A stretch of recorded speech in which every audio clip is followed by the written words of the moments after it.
বাংলাদেশের বিশ্বের সেরা অলরাউন্ডার সাকিব ভাই, সে হয়তো এখন রাজনীতিতে জড়াই গিয়া সে নির্বাচনে এদিকে এমপি হয়েছে, প্রথমবারের মতন আসছে, তাকে মাস্টারি ভাই নিয়ে গেছে। হয়তো সেই নির্বাচনের কারণে রাজনীতিতে যাইয়া মানে খেলাধুলার প্রতি একটা সমস্যা হয়ে গেছে তার জন্য, তাই জন্য সে বাংলাদেশ চ্যাম্পিয়ন ট্রফিতে খেলতে পারছে না।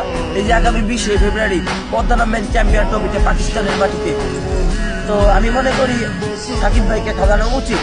যে সাকিব ভাই যদি বিশ্বের সেরা অলরাউন্ডার, যে সাকিবের কারণে আজকে দেশের প্লেয়ারকে চিনেছে, বাংলাদেশ নামক একটা দেশে চিনছে, যে সাকিবের কারণে আজকে টিকিটের উন্নয়ন, যে সাকিবের কারণে আজকে বাংলাদেশ চ্যাম্পিয়নশিপ খেলতে পারতেছে, এই সাকিব স্কোয়াডে জানে আমি এটা মানতে পারতেছি না। আমি বিসিবি বস ফারুক ভাইকে একটাই কথা বলবো যে ভাই, আপনারা খেলা হইব পাকিস্তানের মাটিতে, বাংলার মাটিতে আসার দরকার নাই। সাকিব ভাই যেন পাকিস্তানের মাটিতে খেলে, পাকিস্তানের মাটিতে খেলে যেন আমার পাকিস্তানেই থাকে, এছাড়া তার বাংলাদেশে আসার দরকার নাই, কিন্তু তার স্কোয়াড ঘোষণা করে। আর আমাদের রিটন কমান্ডার তাই এবার ফর্মে আছে, তারা এবার স্কোয়াড ঘোষণা দেওয়া উচিত। আমি মনে করি তানজিম তামিমের থেকে